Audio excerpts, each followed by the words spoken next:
Hello students, कैसे हैं आप सब। आशा करती हूँ आप बहुत ही अच्छे होंगे। और मैं मीरा सिंह रुचि क्लासेस 71 में आपका फिर से बहुत बहुत स्वागत है। तो जैसे कि आपको पता है, हम कर रहे थे अपने बायोलॉजी के टॉपिक जो हमारे एग्जाम में आने की बिल्कुल उम्मीद है, वो हम टॉपिक्स कर रहे थे। तो आपने देखा भी होगा, मैंने आपको एक वीडियो दी है यहाँ पर लिंग निर्धारण के लिए, और एक वीडियो से अगली भी वीडियो आपको मिल गई हो गई। आज मैं आपके लिए वीडियो लाई हूँ जिस पर ये बहुत ही इंपोर्टेंट टॉपिक है। क्या है देखिएगा, ये हमारा है स्वस्थानीय संरक्षण और बाह्य स्थानीय संरक्षण। आपको पता है हमारे इसमें है ना, लास्ट की टॉपिक्स में है ना एक चीज होती है, हम क्या करते हैं। देखिए, जब आप तैयारी करते हैं, मतलब हम भी ऐसे थे जब करते थे, मैं ऐसा नहीं करती थी, मैं आपको बता दी हूँ।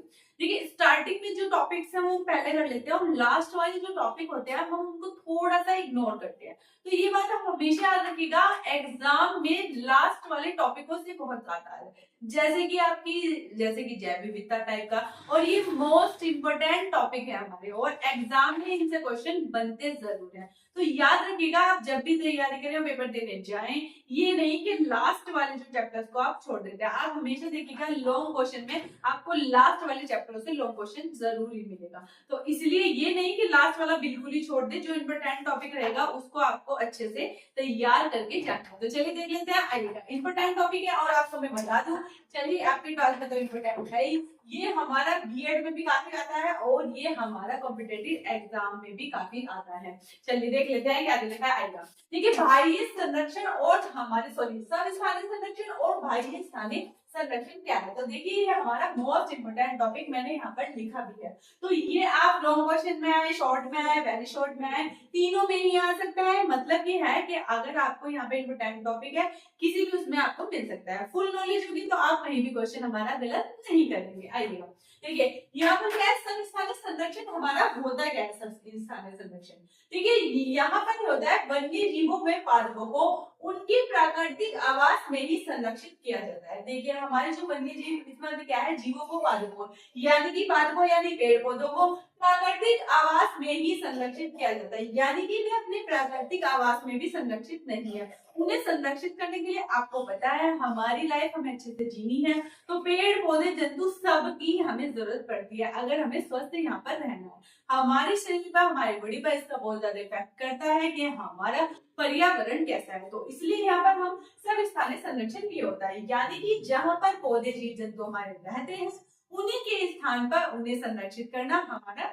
सर्वस्थानिक, यानी कि सर्वस्थानिक का मतलब यहाँ पर स्वयं से है। स्वयं का मतलब जहां पर अपने आप से हो जाता है। वहीं तो अगर मैं बात करूं बाह्य स्थानीय संरक्षण हमारा क्या होता है, तो ये होता है वन्य जीवों एवं पादपों को मानव निर्मित परिवेशों में संरक्षित किया जाता है। यानी कि ऐसा एटमॉस्फेयर बनाया जाता है जहां पर क्या होते हैं, वे रह सकते हैं, मानव निर्मित होते हैं बट वे नेचुरल नहीं होते। और इसमें जो होता है हमारे स्वस्थानी में, यहाँ पर इनके ही स्थानों पर, मतलब जहां पर नेचुरल प्रकृति जो होती है वहीं पर संरक्षित किया जाता है कि इन्हें किसी प्रकार की प्रॉब्लम ना हो। लेकिन यहाँ पर क्या करते हैं, क्रिएट किया जाता है, यहाँ पर मानव निर्मित होता है, मतलब मानव के द्वारा बना होता है, परिवेशों को संरक्षित यहाँ पर किया जाता है ताकि वे अच्छे से रह सके। तो बाह्य का मतलब यहाँ पर होगा जिसे हम क्रिएट करेंगे, यानी कि खुद बनाएंगे, और जो हमारा स्वस्थानीय हो जाता है उसका मतलब है जो नेचुरल है उन्हीं के स्थान पर उन्हें संरक्षित करना। ठीक है, अब बात करते हैं सेकंड नंबर की। यह क्या होता है, स्थानीय प्रजातियों के संरक्षण की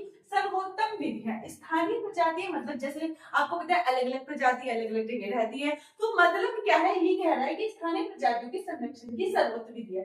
सर्वोत्तम विधि तो है ही, आपको पता है जहां पर जो जीव रह रहे हैं वहां पर वो सुरक्षित ही रहे, इससे अच्छी तो कोई बात नहीं हो सकती। क्योंकि अगर आप मान लीजिए कृत्रिम रूप से कुछ चीज बना भी देते हैं तो वो बात नहीं आती जो यहाँ पर होती है हमारे नेचुरल की। तो इसलिए इसे क्या माना गया है, हमारे स्थानीय संरक्षण को सर्वोत्तम विधि यहाँ पर माना गया है। वहीं पर दूसरी बात इसमें क्या कहा गया है, इसमें हमारा बताया गया है यह स्थानीय प्रजातियों के संरक्षण के लिए नहीं है। यानी कि स्थानीय प्रजाति का मतलब जिस स्थान पर वो रहती है भाई उसके लिए कैसे हो जाएगा, क्योंकि ये क्या है, मानव निर्मित है। यहाँ पर तो वो हिसाब है, यहाँ पर प्रजाति पहले से ही ऑलरेडी रह रही है, तो वहां पर सिर्फ उन्हें संरक्षित करना है। लेकिन स्थानीय प्रजातियों के संरक्षण के लिए नहीं है भाई, उन्हें तो वहां से लाना ही पड़ेगा अगर हमें संरक्षित करना है। तो ये नहीं है, बट ये क्या है, हमारी सर्वोत्तम विधि यहाँ पर मानी गई है। नंबर की यह संरक्षण की प्राकृतिक विधि है। यह संरक्षण क्या है? प्राकृतिक विधि। सही बात है, नेचुरल विधि है, क्योंकि जहाँ पर हमारे जीव जंतु पौधे हैं वहीं पर उन्हें संरक्षित करते हैं कि मतलब उन्हें कोई भी यहाँ पर ऐसा ना हो कि कोई प्रॉब्लम की वजह से उनकी वो जो है लुप्त होती चली जाए, जानवरों की कोई वो है लुप्त होती चली जाए। तो इस बात का विशेष ध्यान यहाँ पर रखा जाता है। बात करूं मैं यहाँ पर क्या होता है, यह संरक्षण की कृत्रिम विधि है। कृत्रिम का मतलब क्या होता है? जो विधि स्वयं से नहीं होती, जो प्राकृतिक नहीं होती, जो हमारी यानी मानव द्वारा बनाई जाती है, वो चीजें हमारी कृत्रिम कहलाती है। और जो नेचुरल है वो तो प्राकृतिक है ही। चलिए फोर्थ नंबर पे बात करूं कि यह संरक्षण का सबसे प्रभावी यानी कि सबसे ज्यादा इफेक्टिव तरीका है। ठीक है, माना जाता है।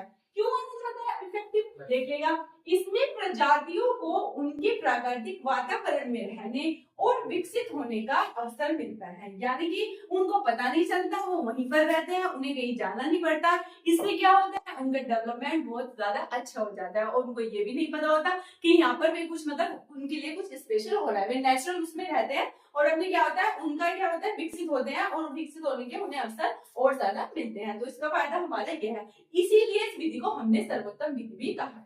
बट यहाँ पर क्या है, यहाँ पर देख लेते हैं। देखिए फोर्थ नंबर की यहाँ पर बात करूं तो यह संरक्षण का एक महत्वपूर्ण तरीका है।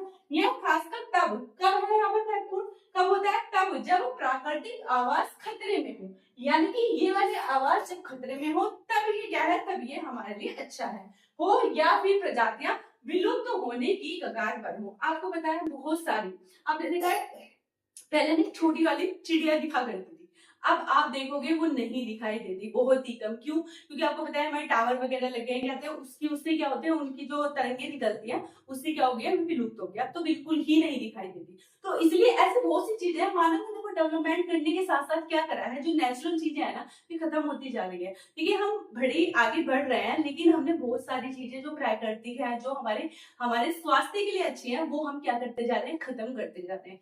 इसलिए आजकल हर आदमी आपको पता है बीमार है, कोई भी बिल्कुल स्वस्थ नहीं है, और जिसके लिए हमें क्या करना पड़ता है, दवाइयों का सहारा लेना पड़ता है। तो बात यही है कि क्या करना है, विलुप्त प्रजाति यहाँ पर क्या हो रही है हमारी, इन पर इसको ये इसलिए इफेक्टिव है क्योंकि यह संरक्षण का महत्वपूर्ण तरीका कब है, जब यहाँ पर प्राकृतिक आवास हमारे खतरे में हो। यानी कि यहाँ पर खतरे में हो तब हम क्या करते हैं, इन्हें प्राकृतिक रूप से यानी खुद जो मानव निर्मित कृत्रिम रूप से तब बनाकर इन्हें विलुप्त प्रजातियां, जो विलुप्त प्रजातियां जो खत्म होने की कगार पर, उन्हें यहाँ पर क्या कर सकते हैं, सुरक्षित कर सकते हैं। तो चलिए बात करते हैं फिफ्थ की।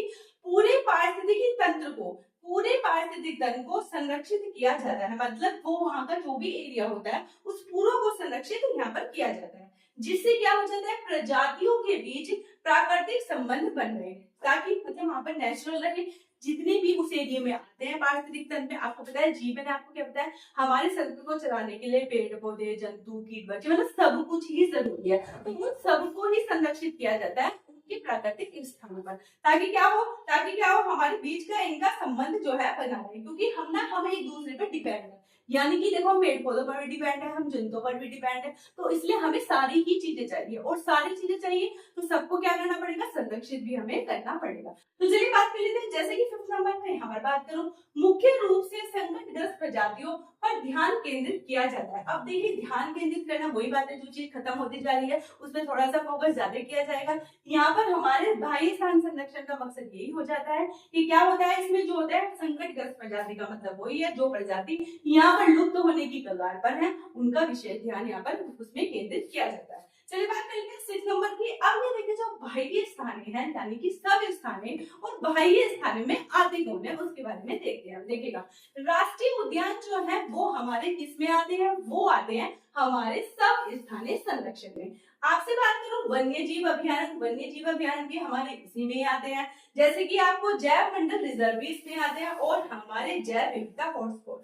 देखिए जैव विविधता हॉटस्पॉट जो है हमारे, देखिए बहुत ज्यादा तो होती है, आपको पता है यहाँ पर हरियाली वगैरह, ये क्या है, ये हमारे जो स्वास्थ्य के लिए बहुत ज्यादा उपयोगी होते हैं। तो ये सब किस में आते हैं, ये हमारे यहाँ पर आते हैं सब स्थानीय, यानी कि नेचुरल चीजें हैं, इन्हें हमने कृत्रिम रूप से नहीं बनाया है। और इसमें क्या आ जाते हैं, जैसे कि चिड़ियाघर में आपको पता है जो जानवर हैं हमारे वहां पर रखे जाते हैं, वहां पर सारा ऐसा एटमोस्फेयर क्रिएट किया जाता है कि ताकि वे उसको क्या समझे, नेचुरल समझे और वहां पर वे अच्छे से रह सके। तो वो हो जाता है हमारा कृत्रिम, यानी कि कृत्रिम जो बाह्य स्थानीय संरक्षण है। जैसे कि वनस्पति उद्यान मतलब अलग अलग करके वहां पर क्रिएट किया जाता है, वो मानव द्वारा निर्मित होते हैं। ये होते हैं जीन बैंक होते हैं, यानी कि जो आपको पता है जो विलुप्त जातियां हैं उनके जीन्स को संरक्षित किया जाता है ताकि उनके प्लाज्मा से उनको क्या होता है दूसरी मानवता क्रिएट कर सके, यानी कि बना सके।